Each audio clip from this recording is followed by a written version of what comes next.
कुछ भी अपने जीवन में किया, धर्म, अनुष्ठान, पुण्य, सेवा आदि जो कुछ भी, सब ठाकुर जी ने स्वीकार की और उससे ठाकुर जी प्रसन्न हुए। इसका एक ही प्रमाण है कि सत्संग के प्रति रुचि बढ़ना। अगर आपकी सत्संग में रुचि नहीं है तो आप केवल पुण्य कमा रहे हो अपनी सेवा से, अपने भाव से। देखो, पुण्य और सेवा में अंतर होता है, पुण्य में और भक्ति में अंतर होता है। कई लोग मंदिर इसलिए जाते हैं उनको पुण्य चाहिए, कई लोग सेवा इसलिए करते हैं उनको पुण्य चाहिए, पर नैष्ठिक वैष्णव जो होगा वो पुण्य की कामना से कभी ठाकुर जी की सेवा नहीं करता। पुण्य का मतलब क्या होता है? जिसके बदले, जैसे धन होता है ना, वैसे ही पुण्य होता है। धन भी कमाया जाता है, पुण्य भी कमाया जाता है। धन कमा करके विषय भोग जो होते हैं उनको भोगा जाता है, ऐसे ही पुण्य कमा करके यश वैभव, ऐश्वर्य आदि इन सबको प्राप्त किया जाता है। पुण्य से क्या मिलता है पता है? पुण्य आपने बहुत कमा लिया तो पुण्य के बदले आपको क्या मिलेगा? बहुत नाम मिलेगा, बहुत यश मिलेगा, सब अच्छा अच्छा बोलेंगे, कीर्ति मिलेगी।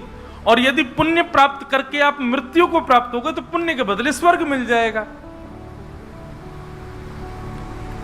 लेकिन जैसे धन खर्च होता है, पुण्य भी खर्च होता है।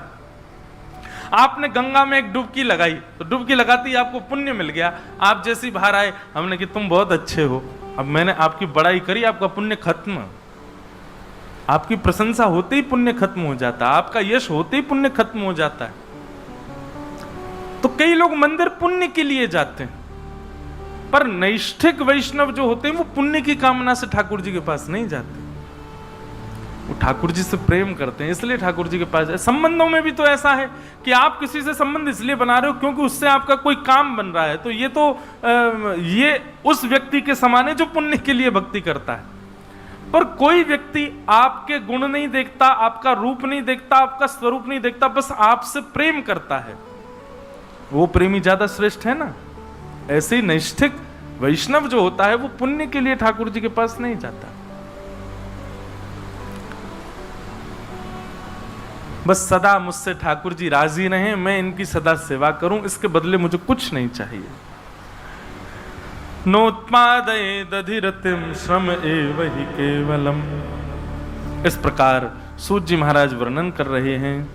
आगे भगवान के अवतारों का वर्णन किया, श्रीमद् भागवत जी की रचना कैसे हुई यह विषय बताया गया। वेद व्यास जी महाराज ने अनंत ग्रंथों की रचना कर ली, लेकिन उनके मन को शांति नहीं मिली। तब श्री नारद जी महाराज का वहां आगमन हुआ और नारद जी महाराज ने आकर के वेद व्यास जी से कहा, क्यों आप उदास हैं?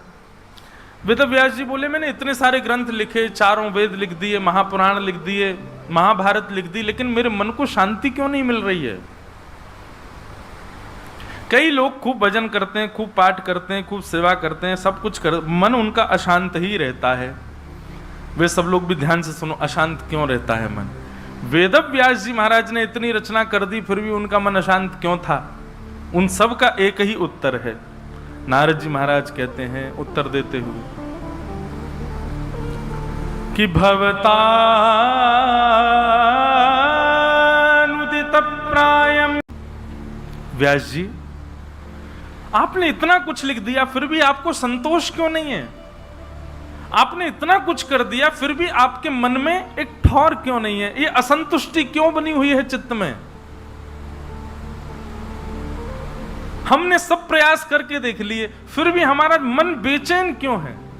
ऐसा क्यों लगता है उच्चाटन सा कि अभी तो कुछ किया ही नहीं? नारद जी जो बात कह रहे हैं इस बात को आप ध्यान से सुन लीजिएगा। नारद जी कहते हैं क्योंकि आपने सब कुछ किया, उसको क्रिया मान करके किया, उसमें अगर प्रेम युक्त होकर के किया होता तो आपका चित्त अशांत नहीं होता। हम लोग कोई भी क्रिया करते हैं तो पहले लाभ हानि पहले विचार कर लेते हैं। ये करने जा रहे हैं, इससे लाभ होगा हानि होगा, पहले ही विचार कर लेते हैं। लाभ होगा तो ही उस क्रिया को करते हैं, तो लाभ होगा इस बात को चित्त में धारण करके जब हम क्रिया करते हैं तो भाई लाभ मिलना हानि मिलना ये आपने विचार किया है। देने का काम तो ठाकुर जी का है ना, वो चाहे हानि दें। कई बार हम लोग बहुत लाभ सोच लेते हैं, पर हानि ही होती है। और कल उसका सबको पता ही चला, पूरे भारत को क्या हुआ कल। एक्सपेक्टेशंस ऑलवेज हर्ट्स, आशा ही परमम दुखम। और उसके बावजूद भी जब हल्ला इतना मचा दिया गया हो, ऐसा होगा ऐसा होगा, अब तो बार तुम्हारा जिए जाएंगे, क्या हुआ? कुछ नहीं। ये ठाकुर जी सबको समझाते हैं, कर्मण्येवाधिकारस्ते, तुम्हारा अधिकार केवल कर्म पर है, फल की पहले से ही ढिंडोरा मत पीटा करो, क्योंकि फल देने का अधिकार मेरा है। मां फलेषु कदाचन। और ये बात निश्चित देखी गई है हर जगह। जब व्यक्ति फल पहले ही विचार कर लेता है तो ठाकुर जी भी कमर कस लेते हैं, जो तैने सोचा वही नहीं दूंगा। ये सब जगह होता है, लेकिन फिर भी हम लोग नहीं समझ पाते इस बात को, पहले ही सोच लेते हैं। हमारी कथा होती है, हर हफ्ते एक नई जगह चले जाते हैं, सत्य बता रहे हैं। पहले मैं विचार करके जाता तो वहां कथा होगी, अच्छे से करेंगे, ये करेंगे, और फिर वहां कुछ ना कुछ ऐसा होता था विचार करने पर कि किसी ना किसी बात से मन उच्चाटित, और मन उच्चाटित हुआ तो मैं ही कथा नहीं कह पाता था। अब ऐसा हो गया, कहीं कथा हो कोई चिंता नहीं है, अच्छी हो तो बढ़िया, कुछ भूल जाए तो अच्छा, नहीं भूले तो बढ़िया, निभेगा तो अच्छा, नहीं निभेगा तो अच्छा, किसी को समझ आएगा तो अच्छा, नहीं समझ आएगा तो अच्छा, हमको अपना कार्य करना है। अब सब बढ़िया ही होता है। अपने आप से भी ज्यादा आशाएं मत रखो। नारद जी महाराज कह रहे हैं, और आशा से विमुक्त व्यक्ति ही प्रेम का अधिकारी हो सकता है। प्रेम में कभी आशा नहीं होती।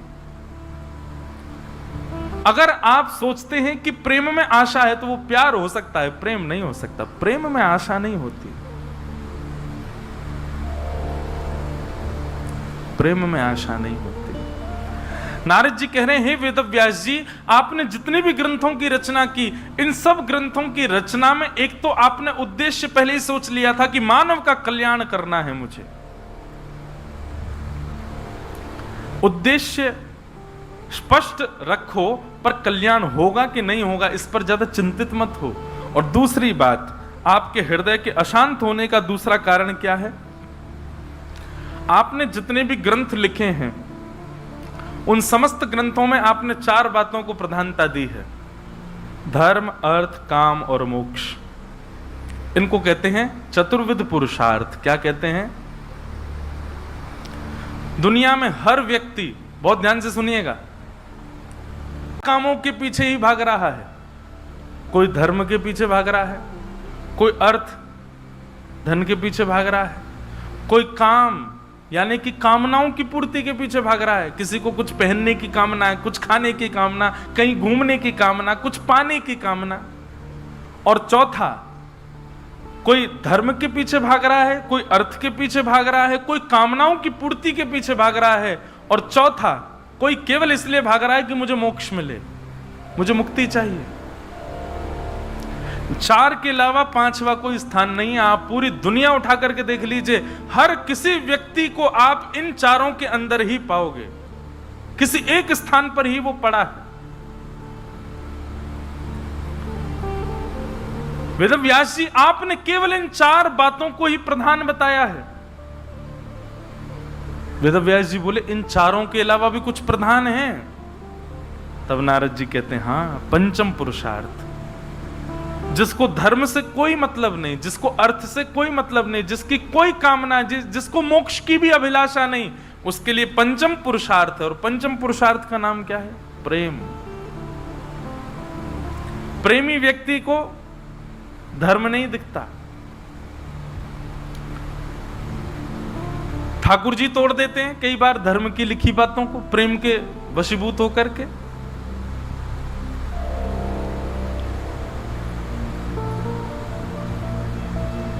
ठाकुर जी उनका भेदन कर देते हैं। तो प्रेम जब आता है तब धर्म के आज्ञा का कई बार उल्लंघन हो जाता है। प्रेमी व्यक्ति को अर्थ की चिंता नहीं होती, उसके लिए धन प्रधान नहीं होता। और क्षमा करें, प्रेम जब शब्द मैं प्रयोग करूं तो आप इसको स्त्री पुरुष और संसार से तो बिल्कुल मत जोड़ लीजिएगा, नहीं तो अनर्थ हो जाएगा। फिर प्रेम की जब जब बात हो तब तब श्री जगन्नाथ जी को ही लीजिएगा, और कोई नहीं हो सकता।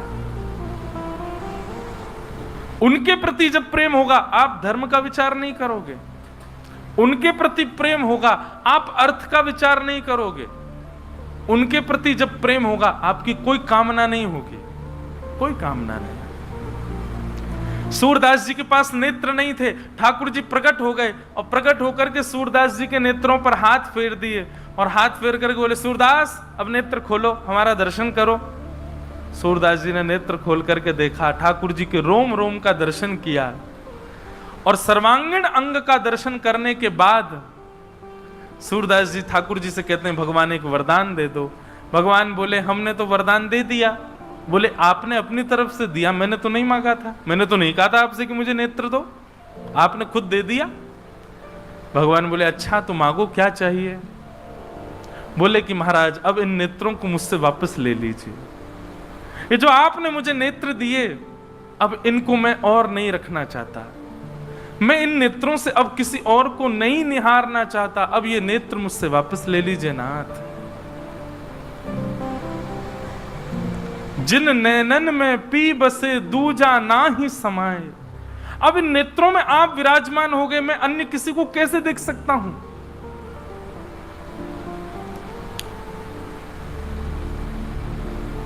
श्री हरिराय महाप्रभु जी का पद बहुत प्यारा है। नैनन में ही राखूं पिया तो है, नैनन में ही राखूं पिया तो है, तुमरी